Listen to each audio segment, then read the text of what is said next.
Oh boy, we got another Nintendo fanboy that just cannot handle criticism from us Salt content creators. Let's get into it. So I didn't really want to make this video Oh yes you did, or you would have never made it. talk about. I didn't want to, but I've been provoked. I have been stirred within, and y'all know how I get. When I'm stirred, I have to speak on it. I mean, can you please get to the point on why you've been provoked already? Like you, all of us were shocked when we saw price of the Switch 2. We all were. $449, we thought, oh, $499 for the bundle. I mean, not really. Most people were not actually surprised with the price of the console. They were more surprised about the overpriced Mario Kart World game. $80 for Mario Kart World, $70 for DK Bonanza, $70 and $80 for Nintendo Edition games. It was a little much. Yes, it was a little much. You want to know why? Because these are barely at a AA level and they're selling them for above a AAA price. Well, at least Mario Kart World. So they want you to pay for AAA prices for AA games. We talked about it on the Live and Level Gamers podcast. I even gave my rant at the Nintendo Mario Kart World Direct saying that I didn't feel like they showed us why they are charging 80. I get it. We know the value is there. We know we're going to play this game throughout the generation. What value? I mean, you're worse than Nintendo is. You can't even explain the value of this game. At least Nintendo shows something fun to look at. You're not even showing nothing. Throughout the lifespan of the Switch 2, we're going to get nothing but replay value. So I know the value is there. But it don't matter how many hours that you put into that game. You know, you can sink hundreds, over 500 hours into Stardew Valley. Don't mean it's worth $80. I still didn't feel like they really gave us a reason for why they are charging more than what Sony had already set up with the $70, $69.99. We did all that. There was honestly nothing they could say. But I just can't. I can't take any more of the nonsense that's going on with some of you individuals concerning the price of the Switch 2. I get it. If you get it, then why are you throwing a little temper tantrum over why we're sitting there complaining about it? None of us want to pay more. I don't want to pay more. Times are tight. Economy is unstable. We don't know where things are going to be. Then if you know times are tough and you don't want to pay this, then why are you paying this? Why don't you sit there and stand up to Nintendo and do the right thing? Stop being a coward. This whole trending thing that people are pushing out that this is not my Nintendo. I mean, it's not our Nintendo. What we all knew Nintendo as was being pro-consumer, pro-family, family-friendly, and at a good price. Now, we don't know what this is. How long have you been in this relationship, sir? How long have you been dating Nintendo? How long have you been dating Doug Bowser? If you've been here from the beginning, nothing that you saw in that direct or after that direct with the pricing is foreign. I mean, not all of us are as nearly as old as you are. I understand that you've been around since before computers were even around, but not all of us have been around since the beginning of video games. During the Wii and the Switch era, those two systems, they were very family friendly and very affordable. Because this whole notion that some kind of way, this is not our Nintendo, and let me make it personal like they are. This is not my Nintendo. The only Nintendo this is for fanboys like you that are willing to take it up without any warning or any lube. Is laughable. This notion that some kind of way Nintendo is losing their identity. I mean, they have lost their identity. But don't you worry, we will remind them who they are and we will put them back in their place. It's absolutely laughable, but you have people running with this narrative. Even the former president of Sony PlayStation, Yoshida, is running with this narrative that Nintendo is losing their identity. I just wonder what would Yoshida do if he was Furukawa and his system sold 150 million plus. We already know what he would have did because when they did it, that's why you got the PlayStation 2. The only thing laughable is after reacting to your videos now, this will be the second one. It is actually better to react to Harmon Smith's videos because I have to do less editing and you don't want to be compared to a Harmon Smith. Even Harmon Smith knows how to talk better than you. PlayStation 3, now PlayStation 4, PlayStation 5, and you will get the PlayStation 6. I understand you don't want to play more. The economy is tight. Things are unpredictable. I get it. But we're going a tad bit too far. People are literally saying Furukawa is not Nintendo. That's what triggered this. Well, he's not Nintendo. And yes, we don't want to have to pay more. And it's not just that, we shouldn't have to pay more. They can lower the price and still make a profit. I watched a video by a guy by the name of Nintendo, and through the whole video, he's trying to show how Furukawa is not Nintendo. And I'm listening to his arguments and I'm like, what are you talking about? You love Iwata.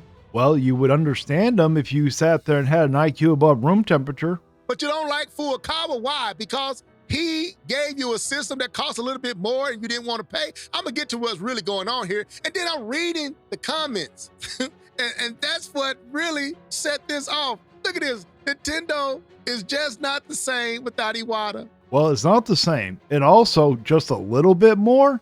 Over half more, or not over, but it was half of it. You literally took a $300 system and added half of that to it. So it's significantly more.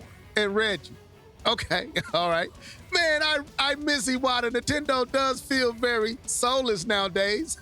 It feels soulless nowadays. It wasn't feeling soulless for the 8 years you had had it that you was happy, but it's only soulless now because you got to pay a little bit. Oh, I get it. I got it. Furukawa is like Mr. Crump. Like I said, it is more than just a little more. And honestly, it was better with Reggie, because at least with Reggie, we got a Wii Sports packed in. If we would have had Reggie right now, we would have gotten that tech demo, and we would have gotten probably the Dragon Drive game packed in.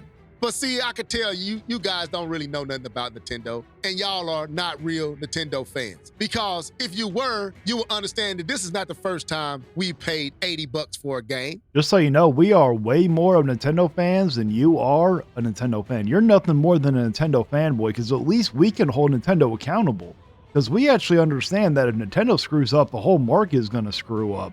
So with Nintendo raising things up to $80, $90 is going to make the rest of the market do the same thing. What you have before you is the prices of the N64 games back in 1997. See, all y'all talking about this ain't my Nintendo. This is your Nintendo. Nintendo 64. In the initial year of the Nintendo 64 launch, 1997, third-party games typically cost.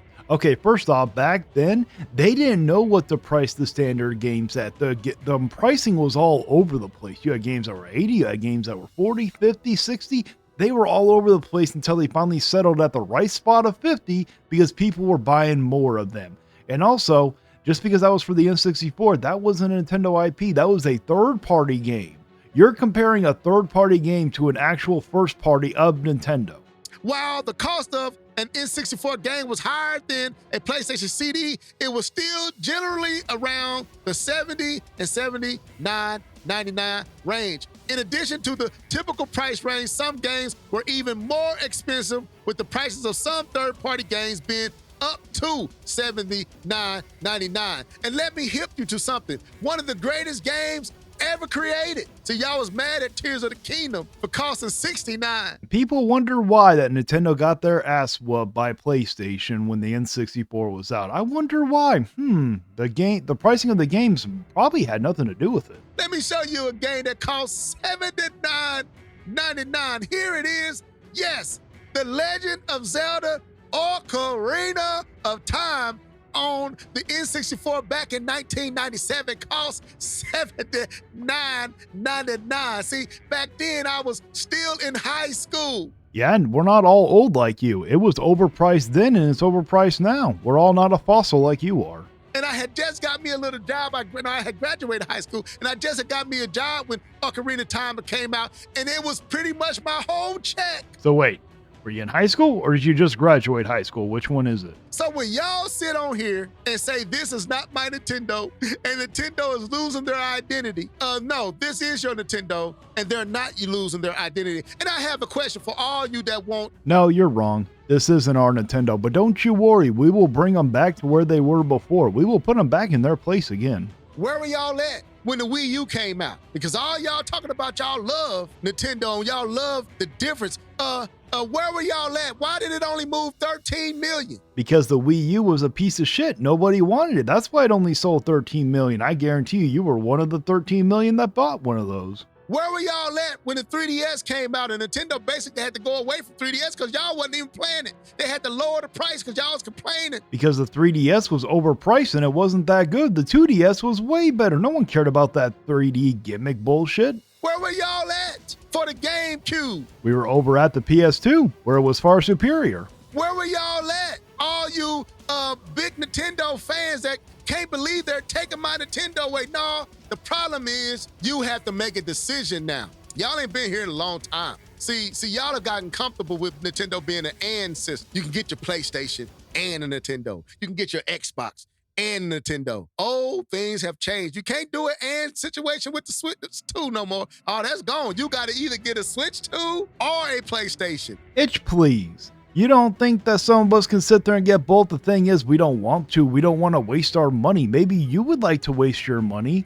Okay, Nintendo is still an and system. Okay, Nintendo is still the second system. But Nintendo is overpricing them now, and we shouldn't have to pay them. Go look at Japan. I noticed you never bring up the fact that Japan gets it for $330. And that's your real problem. You can't get both. Now you have to make a decision. Do I want a Switch 2 or do I want a PlayStation? Do I want an Xbox? That's some of y'all real situation, and I hate that it is. No, you don't hate it. You're loving at this fact that this is happening. That's why you keep laughing through the whole damn video. And you're forgetting something that's even far better. How about a PC? But let's not hate on Nintendo. Let's not say this is not my Nintendo. It's not my Nintendo. And it's not hate. It's called healthy criticism so we can get them to lower the price just like we did with the 3DS. Let's not keep up this false narrative that Nintendo is losing their identity because they're so far from the truth. Well, that's it for my reaction. Let me know down in the comments if you agree with me or not. Please give it a like, share, and subscribe. And until next time, stay vigilant.